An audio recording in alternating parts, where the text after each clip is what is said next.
대통령의 시전연설은 오늘 민주당의 교수단체 대표연설, 그리고 다음 주부터 시작될 예산결산특별위원회의 내년도 예산 심의에 대한 여당의 가이드라인이 될 겁니다. 이번 시정연설은 20대 국회 마지막 시정연설이었습니다.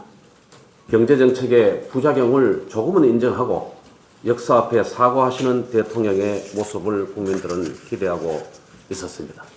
그런데 국민 편으로 돌아설 마지막 기회를 버리셨습니다.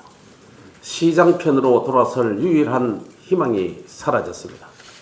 내용에 있어서도 결론부터 말씀드리면은 제일 앞세운 낙관 근거는 이전 정부의 성과였고, 성과로 내세운 다른 지표들도 보고 싶은 통계만 골라서 본 기울어진 결과였습니다.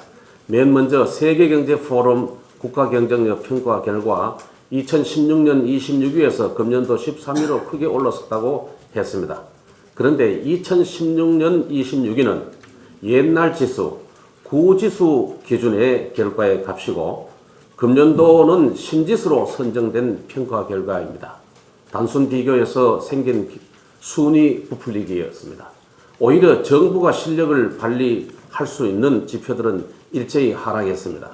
정부 규제는 78위에서 87위, 규제개혁은 57위에서 67위, 노동유연성은 87위에서 102위, 노사협력은 124위에서 130위, 아프리카 국가들보다 뒤처진 결과들이 수두룩합니다. 두 번째, 우리 경제의 견실함을 세계가 더 높이 평가하고 있다. 국가신용 등급에 대한 말씀입니다. 많은 얘기입니다. 현재 국가신용 등급은 건국 이래 최고 높은 수준입니다. 그런데 지금 정부가 높여놓은 건 하나도 없습니다. 피치는 7년 전, 무디스는 4년 전, S&P는 3년 전 이전 정부가 올려놓은 등급이 가까스로 유지되고 있는 것입니다. 우려스러운 것은 3개 기관에서 우리나라 기업에 대한 평가를 낮춰가기 시작하고 있다는 점입니다. 세 번째, 재정 건전성이 GDP 대비 40% 이내로 관리되고 있다. 이거는 세계에서 우리나라만 쓰고 있는 중앙정부와 지방정부의 단순 채무만의 합계, 국가채무 D1 기준으로는 그렇습니다. 하지만 국제 비교되는 건보, 예보 등을 포함한 정부 부채 통계는 D2, 이거는 2017년에 벌써 43%입니다.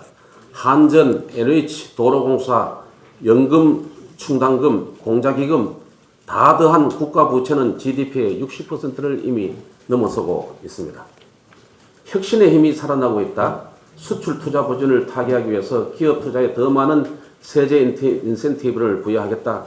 그렇게 하셔야 됩니다.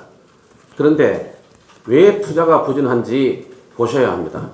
일은 덜 시켜라, 더 시키면 형사처벌, 최저임금은 벼락같이 올려라, 덜 주면 징역, 비정규직은 제로로 만들어라, 정부 규제는 참아내라, 파업할 때는 공장을 멈춰라, 대체 근로도 안 되고 공장 정보 농성도 노조의 권리다. 이러니까 돈 싸들고 나가는 해외 투자는 50% 늘고 돈 들고 들어오는 외국인 투자는 40% 줄어드는 거 아닙니까? 대통령이 IMF를 거론하면서 독일하고 네덜란드를 들어서 일을 했습니다만은 재정 지출이 아니고 양국 모두가 조세 감면을 재정정책으로 내세웠습니다. 독일은 법인세 실효세율을 낮추고 네덜란드도 감세했습니다.